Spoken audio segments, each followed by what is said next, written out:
contato, já que a pandemia trouxe para a gente uma nova realidade de vida, né? Que pode ser ruim para uns, pode ser bom para outros, vai depender de como a gente vai estabelecendo as formas de fazer as significações da vida da gente, né? Primeiro, também dizer logo aqui de início que eu prefiro muito mais a conversa, gosto mais de a gente dialogar, talvez tragam coisas mais significativas do que ficar falando, coisas da minha cabeça, ou do que eu acho que vocês pensam, né? Nem faz muito sentido para mim ficar falando o que eu acho que o outro pensa. Mas a Mary me passou algumas perguntas, eu não sei se essas perguntas, acho que foram elaboradas por vocês.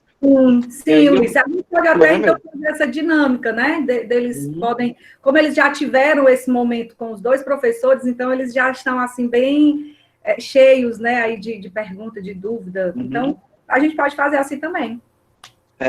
Eu vou primeiro fazer um esboço geral aqui do que tem aqui, com algumas palavras-chave. Primeiro, eu quero dizer para vocês que dentro da perspectiva da psicologia, existe uma grande diferença entre motivação e estímulo, né? A motivação, ela é sempre algo intrínseco da pessoa, ela parte da própria pessoa, e ela está muito ligada com a sobrevivência. Não importa qual abordagem psicológica você vai pegar, você vai sempre ver uma motivação a partir daquilo que faz mais sentido para a pessoa, de algo que ela quer produzir de sentido, de realização pessoal para ela, ou de contingência que traz prazer por meio de algum reforço, dependendo da abordagem. Mas a motivação, ela é sempre algo que faz com que a pessoa se mova, é um mover, por isso ela vem de dentro, para realizar uma coisa. E às vezes a gente consegue criar modos da pessoa criar sentido com algo externo dela e tentar buscar se mover em direção àquilo de forma artificial. Mas essa é sempre uma coisa muito precária, ela tem pouca duração. Essa motivação em que a pessoa ela se move para algo externo, em um objetivo, indo em direção a uma coisa, a uma realização, que foi produzida como sentido por outros, que não ela mesma, mas ela de repente assume como sendo dela, isso vai ter pouca durabilidade enquanto fator motivacional. E aí, aqui a gente tinha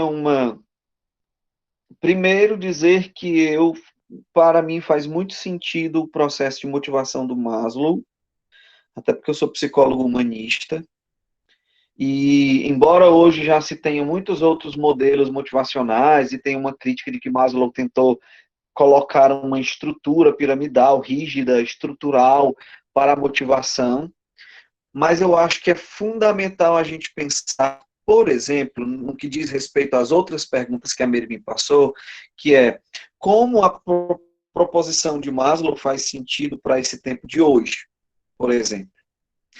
Eu não vou me motivar se eu estiver em risco.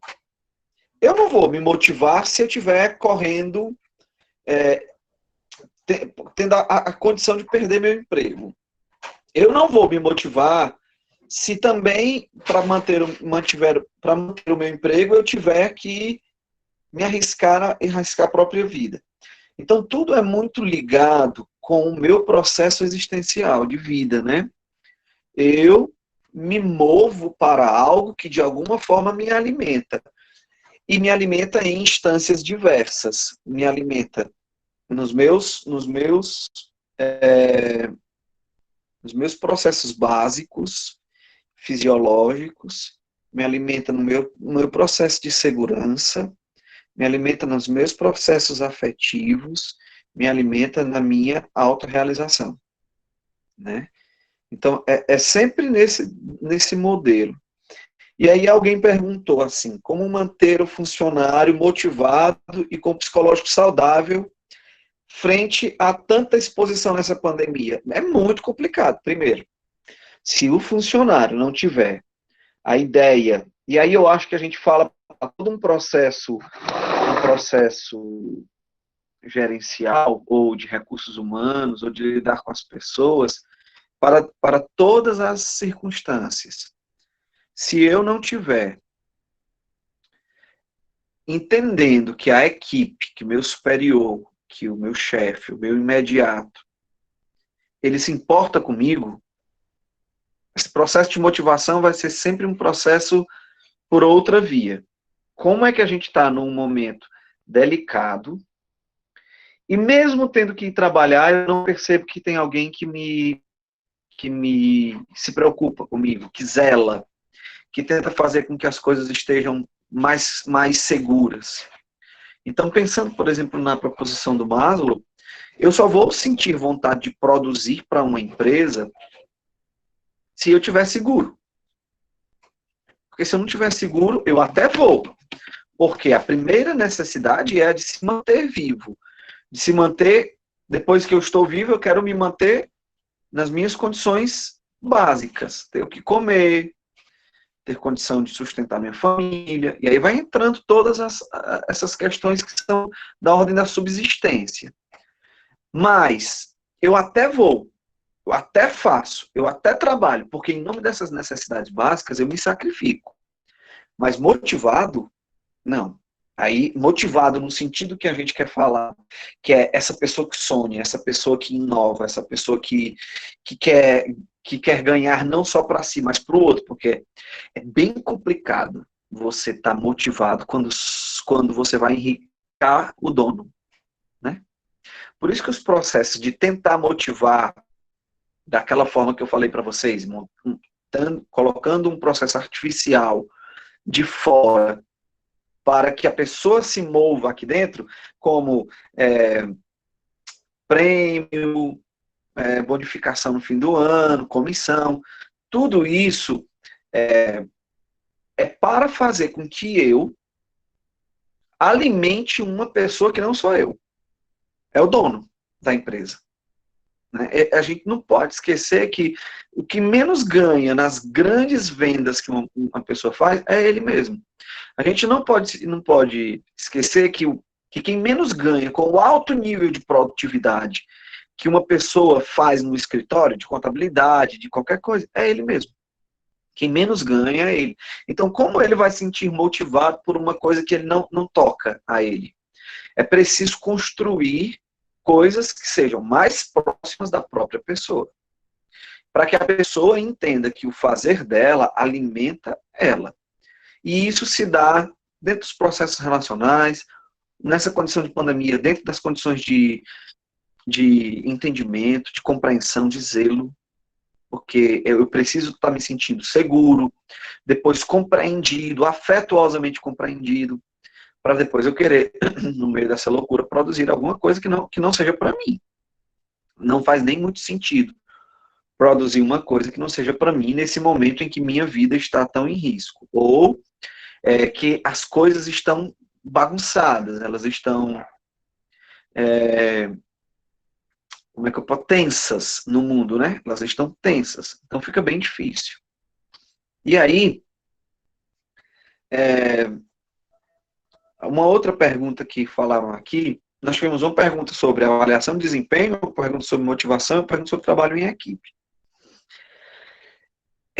Eu acho a avaliação de desempenho um grande risco, um grande complicador, porque ou ela é bem feita, ou ela é um desastre, ou ela é um fator desmotivador. Né? Você produzir alguma coisa, sabendo que você está toda hora sob avaliação, é péssimo. É a pior forma de manter alguém motivado. Então, eu acho que é importante pensar o que é avaliação, o que é desempenho, por que eu vou fazer uma avaliação de desempenho, qual é a razão disso e para que eu vou usar.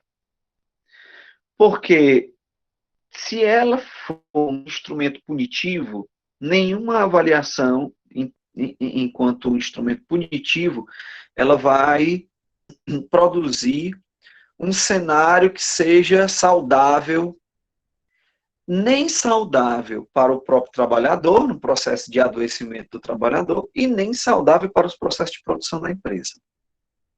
Então, eu acho que a avaliação de desempenho, ela é fundamental. A pessoa perguntou como a avaliação de desempenho influencia na vida pessoal e profissional de uma pessoa. Eu acho que ela é muito importante para a empresa, ela é muito importante para que a gente saiba o que está acontecendo e quem está em condições de desenvolver a sua função de forma satisfatória e dentro dos objetivos da empresa.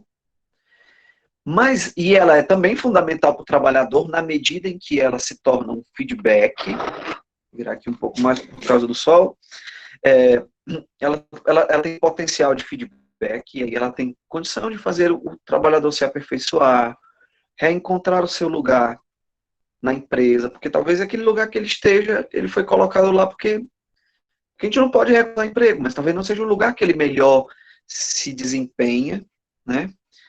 Mas, se ela for colocada como um processo selecionador, intimidatório, ela na minha visão, ela é uma catástrofe, tanto para a empresa quanto para o profissional, que vai estar tenso, produzindo, não dentro do processo de autorrealização que deve ser buscado por esse profissional, na medida em que ele, para se sentir motivado, precisa se autorrealizar no que ele está fazendo, mas ele vai ficar numa corda bamba. E ninguém fica feliz, produtivo, animado, com o seu potencial de desempenho numa corda bamba, né? Então, eu acho que é muito importante vocês que estão nesse processo de formação entender o que a gente faz com isso. A gente vai poder fazer uma avaliação de desempenho para fazer um treinamento com as pessoas, para fazer orientações, para talvez aperfeiçoar a descrição de função, porque talvez a pessoa que... Eu vou entrar já na terceira pergunta, que eu acho que tem tudo muito a ver. Já eu vejo as mensagens, tá?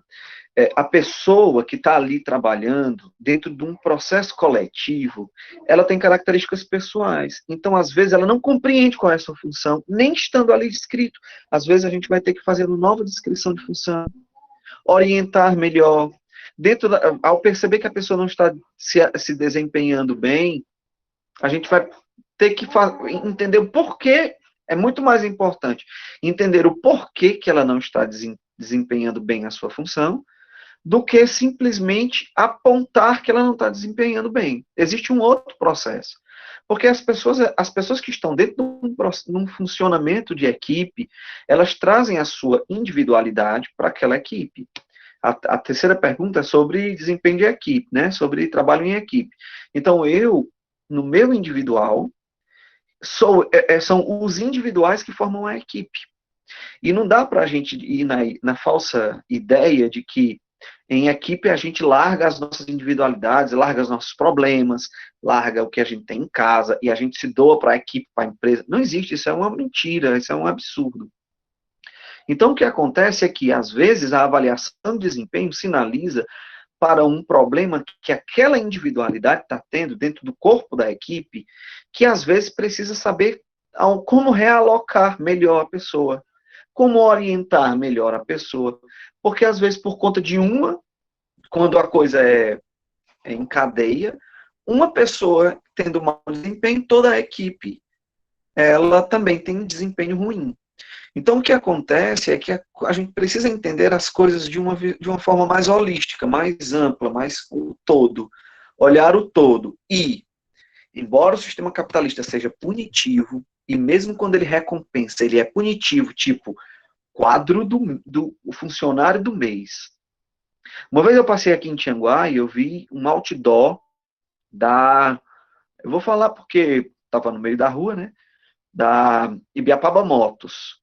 Aí ele tinha uma foto de um funcionário, aí dizia mais ou menos assim: funcionário tal é o fodão, compre moto com ele é o melhor vendedor que nós temos, bateu recorde não sei o quê, tipo, é o vendedor do mês que ganhou o prêmio num outdoor para se sentir motivado pela empresa que pune todos os outros que não venderam.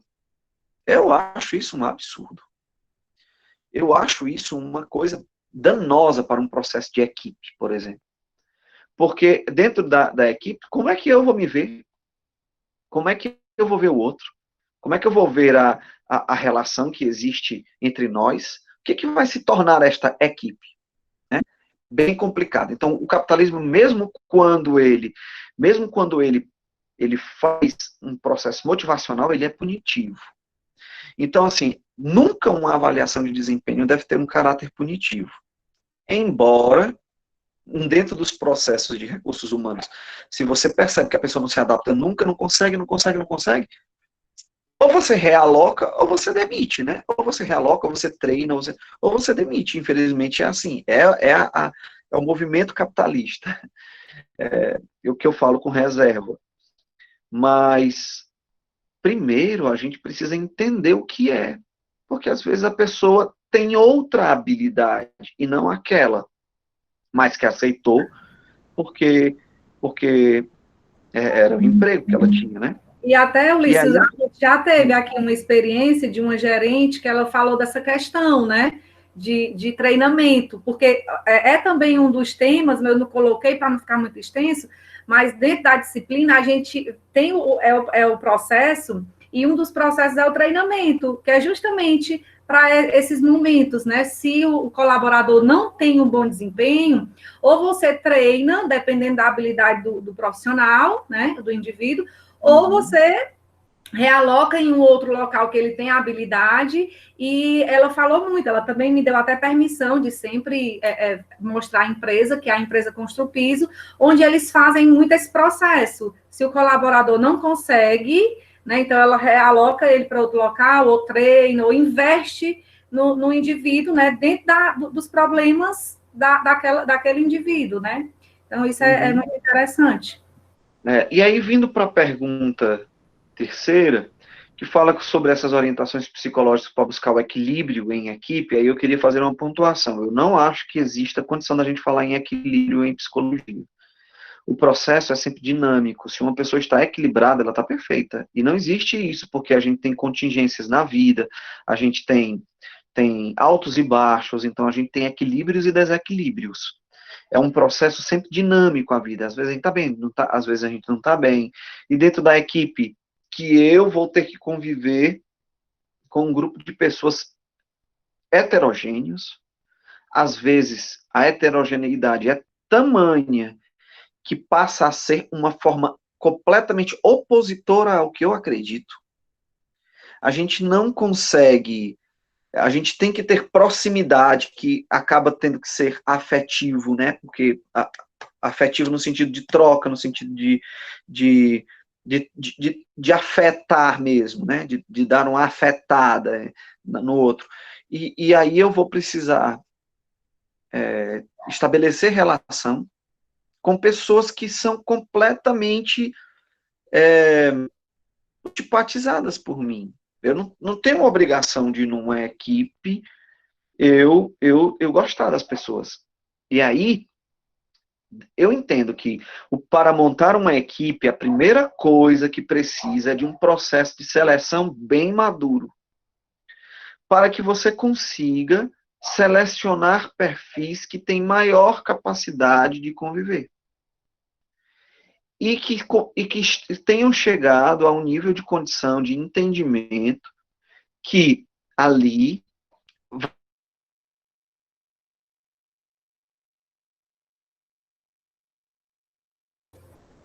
Travou, né? Travou para vocês aí ou só para mim a fala dele?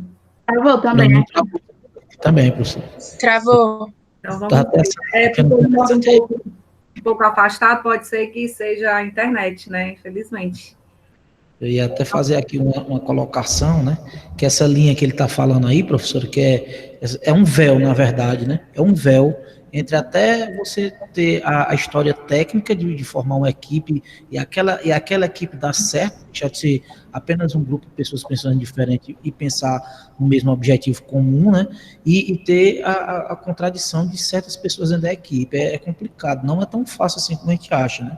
Por isso que eu sempre gosto de citar essa questão do mundo real, já está repetitiva demais, mas é verdade. No mundo ideal é tudo muito bonito, agora no mundo real complica para você conseguir fazer isso. Você tem que ter várias ideias, né? Vamos ver se ele volta aí, né?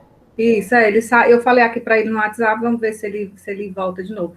E até o que a gente sempre passa, né, o direcionamento diante do conhecimento que a gente estuda, né, dessa questão do treinamento, que é muito importante, do respeito, né, mútuo com o outro, até o professor Isaac falou no início também, sobre essa questão de respeitar o limite do outro, né, de você entender também até onde, né, o outro tem essa habilidade, né? Então também tem muito dessa questão, né, do respeito mútuo, né? Mas para voltar de novo, eu vi todo mundo saindo da sala.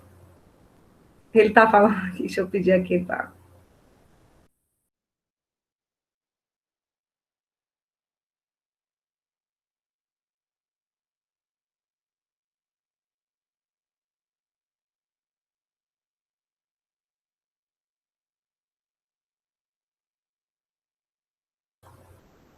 Pronto, Ulisses. Eu acho que talvez, como a tua internet deve ter desestabilizado, aí talvez tu percebeu saindo, mas ficou todo mundo só esperando. Mas teu microfone está desligado. Ok, são coisas que acontecem, né? Então, o que eu estava falando era a respeito dessa situação de como o trabalho em equipe, ele primeiro precisa ser demandado a partir de um processo de seleção maduro, né? Depois, é fundamental o trabalho de equipe, para que o trabalho de equipe ele seja, deixa eu olhar como é que estava aqui, que tenha um certo controle dos desequilíbrios, das desordens, daquilo que não é a função dele, né? É importante ter uma coordenação madura. Se a gente não tem um líder maduro que consiga entender que todo e qualquer processo econômico, comercial, ele obrigatoriamente tem que se entender como um processo humano, fica impossível, porque você não lida com máquinas. Então, um processo humano administrativo, quer dizer, o conhecimento humano, a perspectiva de uma administração humana, é fundamental, porque você não lida com processos mecânicos, mesmo que seja numa indústria, mesmo que seja numa indústria com processo mecanizado, você não lida ali totalmente com processos mecânicos. Você lida com processos humanos. Existem pessoas ali. E é muito violento quando você pega e exige que as pessoas esqueçam o problema de casa, que elas brigaram com a mulher, com o marido, que o filho está doente, que ela mesmo assim tem que trabalhar, e que tem que manter o gás da equipe, e que tem que produzir. Isso é impossível da gente manter as coisas desse jeito. Então, o que acontece é que todo processo administrativo e todo trabalho em equipe é um processo humano. E aí você precisa ter movimentos muito concretos. Primeiro, escuta, tem que escutar na equipe. Pensar positivamente na equipe, que faz com que eu inove os modos de treinamento, que faz com que eu insista nas pessoas, com que eu converse mais. Empatia é fundamental tentar, não é essa coisinha assim, piegas, né? Se coloca no lugar do outro, se coloca no lugar... Não, não é só isso. É ver o mundo de onde o outro vê. É isso que é a perspectiva da empatia. Não é eu sentir o outro, é ver, é entender, é saber o que acontece no outro. E aí eu acabo sentindo, mas eu sinto nesse movimento de me colocar no lugar do outro, né? Então é um pouco isso. Eu não sei se eu tenho mais acesso ao chat, porque como eu tive que sair... Saiu, né? Eu vou colocar aqui, então, para ti.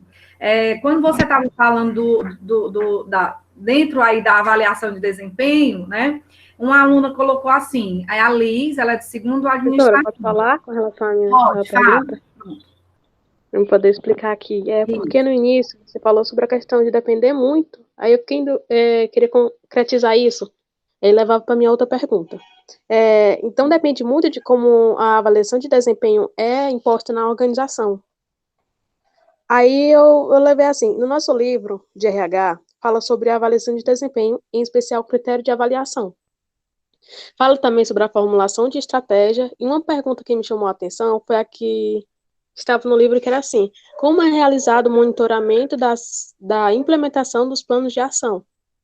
E como vive na teoria, muito a teoria, eu gostaria que você pudesse falar sobre essa questão na prática.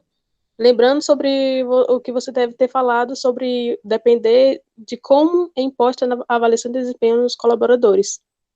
O que é mais comum nas organizações. Porque o que eu entendo por plano de ação, ela tem a ver com esse modelo produtivo que, a princípio, era muito dos processos de produção mesmo, de bens, né? Na indústria e tudo, e depois passou a ser também para as questões de serviço. Então, eu começo a não só montar metas para planos de ação, para o tanto diante das metas, né? Metas dentro dos planos de ação, do tanto que eu vou produzir, mas depois do tanto que eu vou vender, do tanto que eu vou corrigir prova, por exemplo, se eu for professor, e aí uma série de coisas. Então, assim, eu acho que os planos de ação, eles, dentro da lógica do comércio, da indústria, eles são fundamentais, porque se a gente não sabe para onde vai, quanto quer chegar, como quer chegar lá, e o tanto que a gente quer ter produzido, ou o tanto que a gente quer ter realizado, eu acho muito complicado de as empresas, e aí eu vou me resguardar a entender que eu estou falando para vocês que são, talvez, são estudantes de administração, a empresa vai ficar perdida no mercado. E dentro dessa lógica do que a gente tem que ter isso. Agora, eu fico muito de reserva em relação a isso, quando você esquece que ali tem pessoas. Porque o grande processo de adoecimento do trabalhador hoje é porque ele tem metas que são altamente... Veja, é meio Dilma, isso. Se a gente atingir a meta, a gente dobra a meta, né? A famosa frase da Dilma. Eu não sei quanto é a meta, mas quando a gente atingir a meta, a gente dobra a meta. É esse processo que leva à exaustão do trabalhador.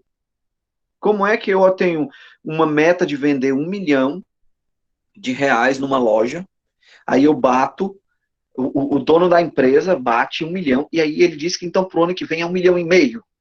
Eu tenho que vender 1,5 milhão. E aí quem vai dar conta desse 1,5 milhão? E quem vai estar em risco quando esse 1,5 milhão não for batido? Você entende que às vezes as coisas dentro dos planos de ação, eles são importantes, mas que depois eles às vezes se tornam uma coisa que é profundamente contrário ao meu próprio processo existencial. E aí não vai dar. Não vai dar. E chega um momento de exaustão, chega um momento de não produtividade, chega um momento de adoecimento e chega um momento de boicote. Você não vai ter como dar conta disso para fazer com que o patrão tenha sempre mais. E você menos tempo, menos condição de diálogo, menos condição de realizar as coisas que você quer. Então, às vezes, isso é bem complicado. Eu acho que se o processo comercial discorda do que eu estou falando, pelo menos é importante que você que está se formando como administrador entenda disso que eu estou dizendo, para saber como é que você faz que diminua esses processos, já que as metas elas são sempre duplicadas, dobradas, sei lá o quê, né, dentro dos planos de ação. Não sei se é isso que você estava falando, mas é isso que me chega, que me toca, porque dentro do processo administrativo, foca-se muito nas metas e esquece das pessoas. Mas as metas, elas são desempenhadas por pessoas. E não dá para ser na base do chicote. Toda vez que alguém desempenha, que alguém atinge uma meta na base do chicote, você pode ter certeza que essa meta não foi a melhor meta a ser atingida. Porque... E aí fica assim, obteve meta não? Corta o salário. Você não vai ter. Você não vai ter a comissão, porque você só vai ter a comissão, o bônus, e a comissão nem é tanto assim, mas os bônus, você não vai ganhar os bônus, porque você não atingiu as metas. Poxa vida, mas eu me esforcei pra caramba, e às vezes não depende de mim. Você não vendeu, vamos pegar no processo de venda, você não vendeu, poxa, mas eu tentei vender o máximo que eu pude, mas e a venda depende só de mim, e quem compra? Não está ali. Eu vou observar uma loja aqui em Tianguá, vou tentar mudar de novo de posição, só um instante, para ver se fica melhor, por conta do sol. Eu observo uma loja aqui em Tianguá, em que é assim, ela tem duas entradas, né? Está difícil aqui de encontrar uma posição legal, vou tirar do sol, mas a gente encontra. Ela tem duas entradas. De manhã, as pessoas ficam em uma entrada. À tarde, as pessoas ficam em outra. De manhã, eu estou na entrada dos eletrodomésticos. Fogão, máquina de lavar. Na outra, eu estou em uma seção de bicicleta, Peraí, como é que você garante que eu, estando de manhã em um lugar que tem um potencial de venda, eu tenho que vender no mesmo lugar, atingir metas no outro lugar que não tem aqueles mesmos produtos? Como é que eu coloco você para vender só determinados produtos e, de repente, você tem que bater meta naqueles produtos se o consumidor, às vezes, é pela demanda, pelo momento? Então, eu acho que existem algumas coisas que precisam ser melhor avaliadas dentro dos processos empresariais, sabe? Administrativos. Porque existem contingências, existem determinantes que não estão só na responsabilidade do trabalhador. Só que aí o que acontece é que a gente vai construindo um processo de responsabilização exclusivo do trabalhador, que dentro do processo de RH, como a gente lida com as pessoas, a gente vai ter que olhar para eles, vai ter que ver, vai ter que estudar, vai ter que fazer essas coisas, mas que no momento em que isso vira um clima, e aí tem uma coisa que vocês não perguntaram, que eu acho fundamental, que é o clima. No momento em que isso vira clima empresarial, o clima da empresa, o clima do lugar, aí pronto, a gente está fadado a viver num desgaste constante. Aí você troca funcionário, entra outro, aí ele está motivado, depois ele se motiva de novo. Inclusive, o grande nível de rotatividade, de colaboradores, pode indicar que o clima da empresa está danoso. E eu preciso entender que eu lido com processos humanos para, inclusive, fomentar um clima dentro da empresa. Não sei se respondi, mas tentei. Pronto, Ulisses. E tem até uma pergunta do clima organizacional, né? Não sei se dá para você ver aí, a gente teve muita participação. Depois da aluna Liz, a aluna Mirelle quer fazer, eu vou botar em ordem aqui pelo que eu, né, Esse pessoal aqui certo, tu tá indo pelo chat, né? Eu tô indo pelo chat, mas uma aluna tinha me pedido antes aqui pelo WhatsApp para fazer uma pergunta. Aí depois veio o Mário Sérgio e aí a Tainá, tá? Então, Mirelle, pode ligar o microfone, pode fazer a pergunta que você quer fazer. Assim, o desempenho, ele vem de encontro com o comportamento da pessoa. Em TGA, a gente está vendo que a mudança pessoal, ela vem primeiro que a mudança organizacional. Só que, além da minha ética, que já é algo difícil de mudar, na minha mudança pessoal, eu abranjo a cultura e a ética da empresa. No caso, qual seria a mais difícil de fazer? A mudança pessoal ou organizacional? Eu não vejo separação muito... Mirelle, é? Sim. Mirelle, eu não vejo muito como a gente separar o indivíduo que se coloca dentro da empresa e a própria empresa, né? Assim, é interessante a gente pensar que quando o colaborador, né, adentra a empresa, essa empresa já existe. Muitas delas não têm o mínimo noção de missão, às vezes tem missão, tem objetivos, tem metas lá na parede, mas ninguém leva isso a sério. Se a gente for olhar, por exemplo, na região da Ibiapaba, você não tem muitas empresas que tenham um departamento de RH que seja atuante, que seja formativo, que seja... Não tem. São pouquíssimas. Então, o que acontece é que, às vezes, né, os colaboradores entram na empresa e a empresa só tem um único objetivo, é me dê lucro, me dê lucro, me dê lucro. Eu quero venda, eu quero venda, eu quero produtividade, eu quero produtividade. Então, dentro desse processo, a gente nem tem uma empresa no sentido do que a gente está falando. A gente tem uma empresa, assim, bem nua e crua, né, em que os processos humanos dentro dela não existem. Agora, eu não tenho como construir a empresa que eu quero sem escutar os trabalhadores, sem alinhar com os trabalhadores algumas coisas, sem dar condições de aperfeiçoamento pessoal e profissional a esses trabalhadores. Então, acaba que é uma coisa que eu não sei dizer se tem uma coisa que é mais difícil ou outra, porque no momento em que eu tenho uma empresa que não sabe o que quer, só quer lucro, e que não entende que os seus colaboradores são pessoas, tem também colaboradores que não estão dentro de um processo de desempenho satisfatório. Bem, existe uma noção clara de que a coletividade se dá pela somatória das individualidades. E aí a gente tem um ninho de gato. No momento em que eu vou fazer com que a coletividade exista e que cada um quer coisa diferente, pensa diferente, se motiva diferente, se sente diferente dentro daquela coletividade, então eu vou ter um ninho de gato. O grande desafio, aí eu vou tomar a ideia de uma empresa consciente, madura, que entende dos processos gerenciais e que coloca eles em prática. Essa empresa, o grande desafio dela é alinhar a equipe. E para alinhar a equipe, eu tenho que ir nas individualidades. Para acabar com as individualidades, não. Legitimar cada uma, fazer consensos, promover encontros,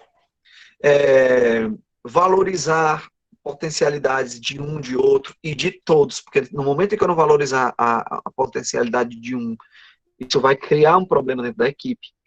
Então, eu acho que o grande desafio é alinhar a equipe, se a empresa for madura, se a empresa for uma empresa. E até, Ulisses, até a questão, eles tiveram aqui um exemplo do professor Isaac, que até falou, né, deu a experiência dele, dessa situação realmente das empresas não trabalharem e não colocarem em prática os valores que elas dizem ter, né, porque como você deu o exemplo aí, falou novamente em algo que até um dos professores já falou, quando a empresa não tem, ela não se motiva dentro do que ela determina como seus valores, como a missão, como a visão da organização, então isso, logicamente, ela vem ao encontro do desempenho, né, do colaborador, como também o desempenho do colaborador dentro da sua cultura, dentro da sua satisfação e motivação, ela vai também realizar um desenvolvimento melhor, né, dentro da organização. A gente sabe que a cultura da organização, ela vai se criando também diante o colaborador. Então, como você falou, é importante também que o administrador, então, vocês que podem ser futuros administradores, também tenham essa noção de que você precisa entender o outro também, dentro do que motiva ele, dentro do que satisfaz. Nós não estamos mais vivendo na época do Fordismo, né, do Taylorismo, que era tudo mecanizado, a gente já viu isso na teoria. Então, isso tem se modificado. Então, por isso que o estudo das relações humanas é importante dentro desse processo, dentro de qualquer processo, né, avaliativo de uma organização, né? Eu acredito que como o professor está falando. E aí tem aqui outro aluno que colocou a participação dele. Tem um professor também que eu vi que colocou a participação. Estou abrindo aqui o chat para a gente dar continuidade. E aí o Mário Sérgio, ele colocou... Mário Sérgio, você quer colocar o seu pensamento? Ou eu posso falar aqui? Seria bom que você ligasse o microfone e fizesse seu posicionamento.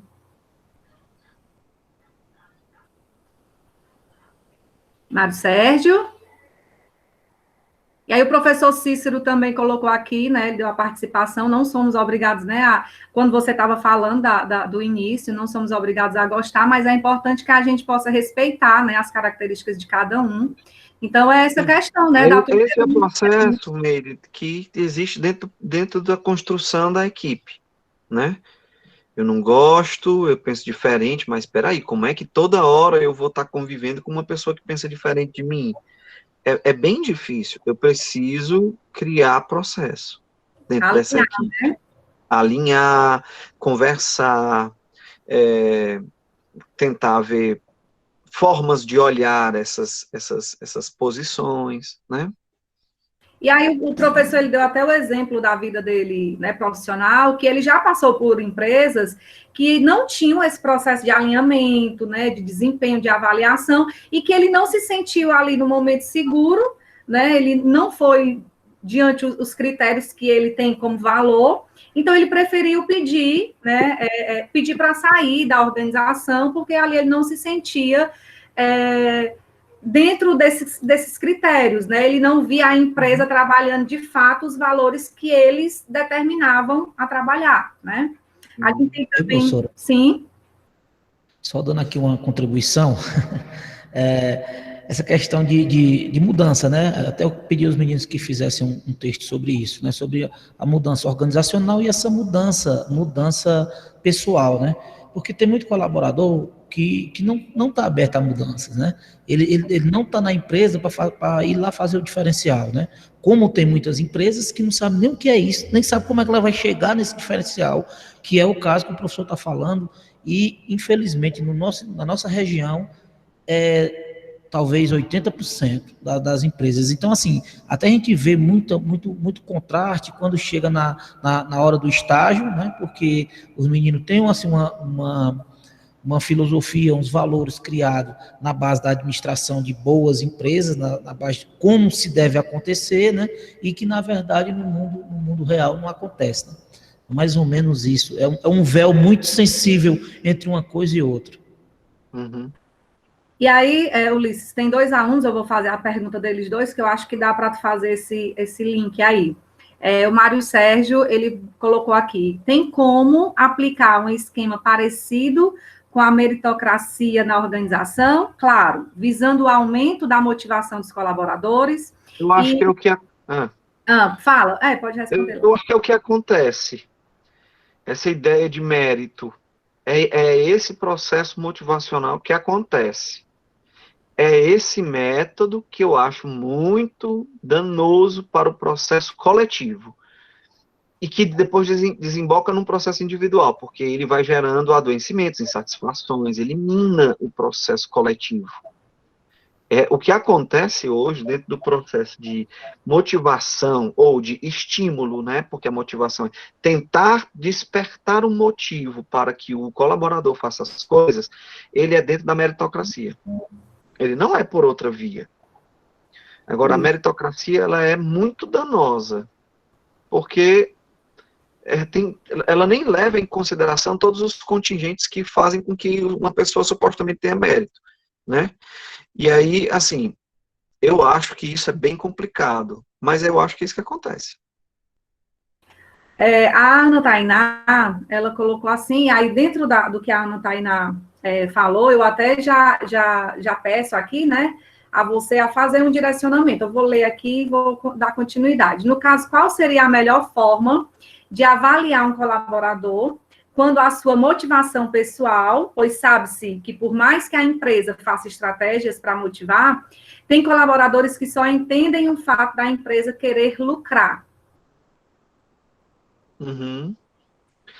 Assim, eu acho que as coisas elas passam para que a clareza eu acho que não tem mais como não ter a clareza. Nenhuma empresa vai dizer assim, venha trabalhar comigo porque eu quero só o seu bem, eu não quero o meu próprio bem. Não. Então, a clareza de que a empresa é quem ganha, isso não tem como fugir. E é isso mesmo. Não tem nem quem queira fugir disso, os empresários, por exemplo. Mas eu acho que é você montar um processo em que a pessoa seja vista em todas as suas condições. Ela seja o trabalho em que ela faz minimamente, ao menos minimamente, realize ela. Ela se sinta realizada. E quando é que ela se sente realizada? Dentro do processo social, ela se sente realizada quando ela consegue ter acesso às coisas que dão a ela uma melhor vida. Então, quando ela consegue ter descanso, quando ela consegue ter reconhecimento, quando ela consegue ter um clima agradável, quando ela consegue ser entendida, quando ela consegue ter um salário que lhe permita ter acesso a uma vida confortável. Então, se eu quero montar uma empresa ou ter uma empresa, mas eu quero pagar pouco meus empregados, ou pagar uma coisa que não lhe permita viver satisfatoriamente, essa empresa vai tá minada. A pessoa pode até ganhar muito dinheiro, mas ela não vai ter o processo de venda, de produtividade que ela quer. Vai chegar um momento em que a pessoa vai estar esgotada, que ele vai estar entendendo que ali ele não se autorrealiza. Então, o processo, ele precisa passar por aí, de o trabalhador, o empresário, entender que cada vez mais ele precisa satisfazer as necessidades básicas do seu trabalhador. Ai, Ulisses, mas eu não consigo pagar mais do que um salário. Tudo bem, pois então vamos implementar as outras coisas. Diálogo, condição de participação, escuta das pessoas, deixar com que as pessoas tenham ideia e vai fazendo com que eles se identifiquem com a empresa. E eles se realizem. Existem muitos colaboradores que não são motivados? Existem, mas o que é que faz isso? Eu não posso dizer que... É muito fatalista eu dizer assim, essa pessoa não tem motivação nenhuma. Como assim? Isso até é contra os processos humanos. Essa pessoa não tem motivação nenhuma, ela não quer nada, ela não tem ambição. Isso não dá nem para eu entender que uma pessoa seja assim. Ulisses, é porque ela não é comunicativa. Pô, então não bote ela para vender.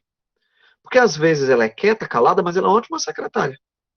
Então, inclusive, isso é o processo que vai construindo dentro da empresa as condições de autorrealização, que é a única condição que leva o trabalhador a trabalhar motivado, mesmo tendo o lucro da empresa.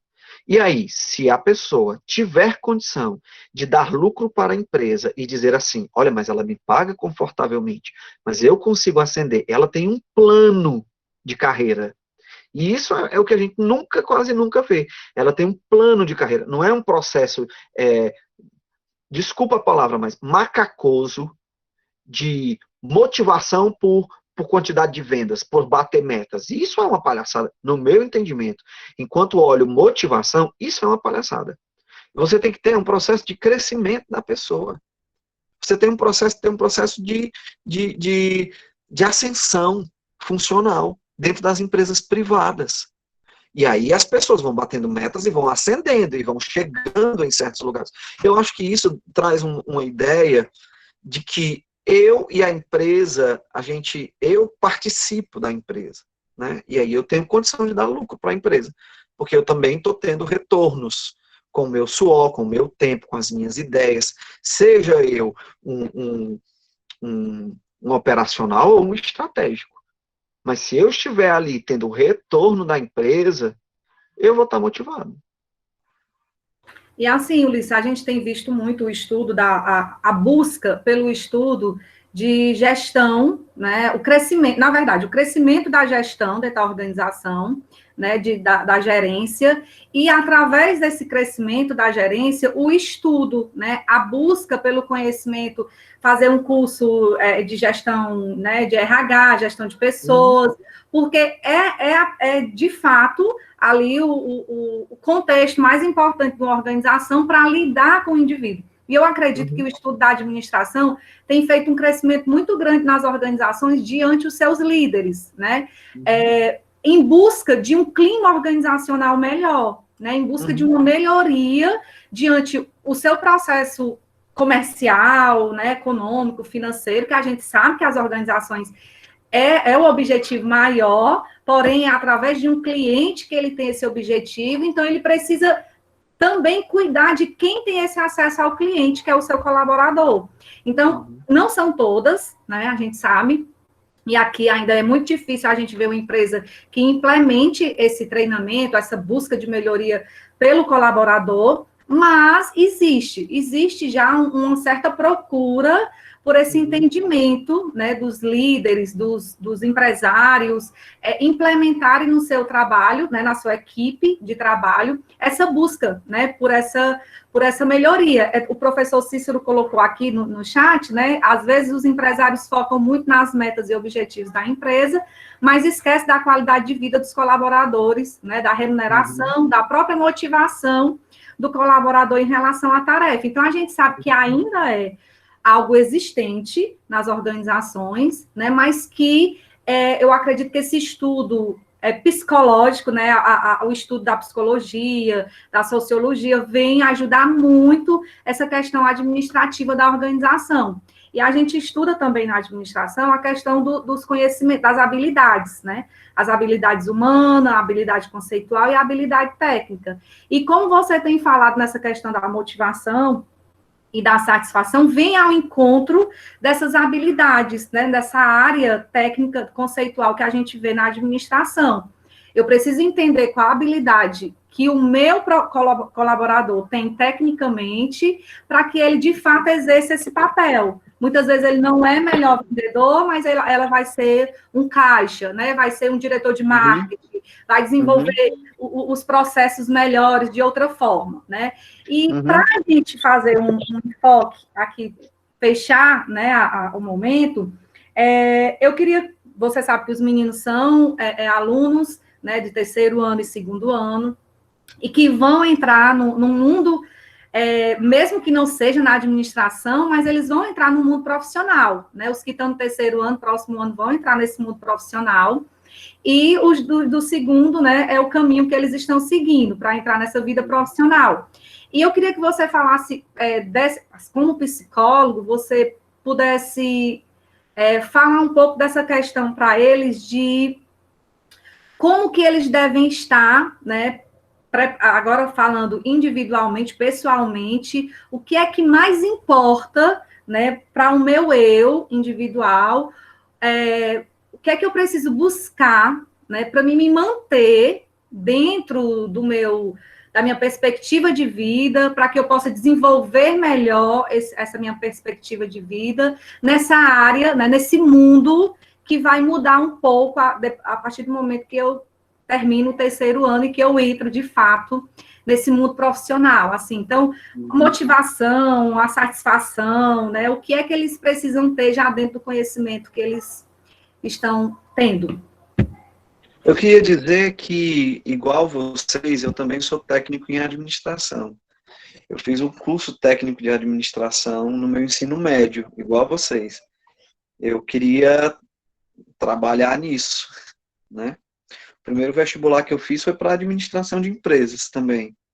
Depois eu fui entendendo que eu tinha outra, embora goste muito, e tenha muita afinidade com psicologia organizacional, por exemplo, eu fui entendendo que tinham outros lugares. Eu acho que o que é muito importante para a gente é a gente pensar muito no que a gente quer, no que a gente gosta e no que satisfaz a gente. E a gente tenta. E se de repente a gente descobre que não é aquilo, a gente muda. Então, é um movimento que eu penso em mim, o que é que eu quero, em que é que eu quero trabalhar, o que é que eu quero fazer, qual é a minha própria habilidade, porque a gente não pode esperar para que a empresa descubra a minha habilidade, o meu potencial. Eu preciso compreender isso primeiro, eu preciso ter uma busca de autoconhecimento, de tentar me conversar comigo. Não precisa ir para psicólogo, não. Precisa você conversar com você mesmo. Dizer o que você gosta, como é que você se sente, tentar projetar um pouco você lá na frente, tentar ver como é que você vai estar se você for naquele caminho. E ir, depois de descobrir qual caminho você quer diante de muitos caminhos. Mas se você for lá na frente, você achar que não dá, que você errou, que não era isso, volte, mude. A gente não pode ter medo disso. Quantas pessoas descobriram que não gostam de vender e estão vendendo até hoje? E estão ruins nas vendas? E estão ruim e está infeliz no que está fazendo? Então não dá para a gente nem terceirizar a descoberta da gente mesmo e nem dá para a gente ficar seguindo insistentemente numa coisa que não é nossa, que não é da minha realização, porque eu posso até ficar insatisfeito no meu trabalho, porque eu ganho pouco, porque tem muita cobrança, mas eu sei que aquilo é o que eu quero fazer. Aí eu não posso não fazer nessa empresa, mas eu vou fazer em outra. Agora, quando eu estou desempenhando uma coisa que não é o que eu quero, então, não necessariamente vocês precisam terminar esse curso e serem administradores. Pensem na vida de vocês. Agora, se forem administradores, sejam conscientes de que vocês vão estar se autorrealizando nisso. E aí vão analisando sempre as condições reais, se está dando condição de vocês se manterem, terem conforto, terem acesso às coisas e, portanto, se manterem confortáveis, felizes naquele emprego, que é um processo motivador. Se não, eu dou a curva e vou embora. Né?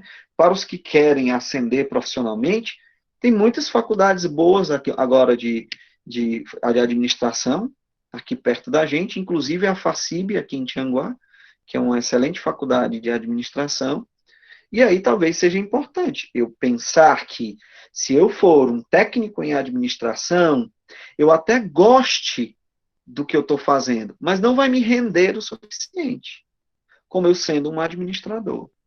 Então, talvez o meu processo motivacional de realização ali naquele lugar não seja bem o que eu quero. Então, é tão importante olhar o que eu quero, o que eu gosto, como eu estou confortável na vida, né? Até para poder pensar o que fazer depois. Se continuo estudando, se já caio no mercado de trabalho, se caio no mercado de trabalho, mas também vou estudar ao mesmo tempo, porque dá para casar as duas coisas, e assim por diante. Até porque esse processo é importante, né, Ulisses? Porque ele traz o clima, né, da organização. E como a gente tem falado, assim como a gente sabe da importância do administrador, do empresário, do líder, olhar para o indivíduo, nós também, como colaboradores de uma organização, também precisamos trabalhar, né, esse meu eu, para que dentro daquela organização eu possa desempenhar, né, da melhor forma possível o meu papel, não buscando, né, claro, a gente trabalha, logicamente, como a gente tem falado aqui, tem a necessidade, mas também uma satisfação, né, e diante disso, logicamente, vem a motivação, porque não tem como você não desempenhar bem esse seu eu, né, essas suas habilidades, e você não ter, diante desse seu desempenho, você não ter uma motivação, né? É muito difícil você não conseguir essa motivação, a não ser que realmente a empresa seja muito, falando de empresa, né? A empresa seja muito engessada e ela realmente não tenha esse olhar para o colaborador, né? Mas o que eu tenho falado muito para os meninos é mais ou menos isso tudo que a gente viu aqui hoje. Eu tentei colocar assuntos que fossem, né, trazendo um puxado para outro assunto, como a primeira palestra falou sobre cultura, sobre comunicação, né, sobre esse clima dentro da organização, e ele também deu passou muita experiência dele. A segunda foi sobre responsabilidade social, que também é algo, né, do indivíduo. O indivíduo também precisa ter essa responsabilidade com o meio ao qual ele está envolvido, né, com o outro, e assim vai envolvendo toda a equipe, e assim vai envolvendo também o corpo organizacional. E agora com a sua, que é falando um pouco desse psicológico, né, como é que eu consigo me estabilizar dentro de situações, dentro de momentos dentro da organização, dentro de crise, né, no processo de mudança, que a gente sabe, os meninos vão passar por um processo de mudança muito grande, então é importante que vocês entendam esse direcionamento que o professor e psicólogo passou para vocês, de que realmente a gente não precisa ter medo, né, do novo, a gente precisa buscar, buscar o que você acha que vai ser melhor para você, e se não der certo, a gente volta, né? Eu também fiz um curso de técnico em enfermagem no meu ensino médio. Eu sou, viu? A Mayra tá aí, né, Mayra? Eu sou amiga, parceira da Mayra aí e na técnica em enfermagem, mas eu não exerci também a função, né? Eu não me vi nessa função. Então, eu busquei,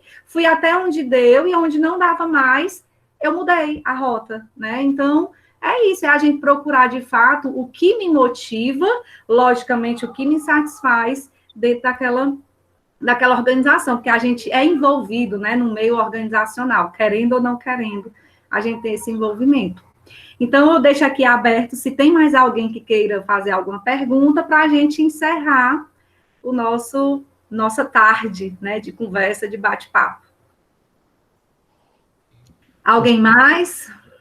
Professora, só fazendo aqui as considerações finais, queria só agradecer por esse momento de pluralidade de ideias, de pessoas, de conhecimento, agradecer a escola, então os professores que, né, que estão participando disso também, e, assim, parabenizar pelo encontro. E qual é o sentimento que eu fico com isso tudo, né? O sentimento de multiplicação, né, de ampliação desse movimento, e da escola também, que a gente sempre esteja amplificando esse tipo de conhecimento, de complemento de conhecimento de várias áreas diferentes para um lugar só.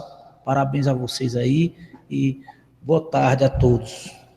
Obrigada. E só para, né, fechar aqui, então, eu quero desde já agradecer aqui ao professor Ulisses, agradeço demais a sua participação, a sua disponibilidade. A gente passou um pouco do horário, a gente atrasou, mas deu tudo certo, graças a Deus.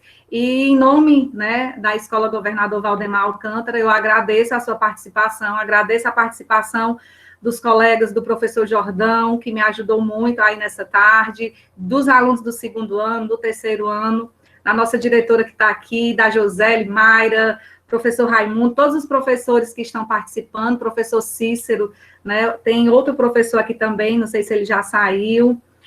Então, eu quero agradecer a todos que vieram de outras escolas fazer esse momento junto com a gente.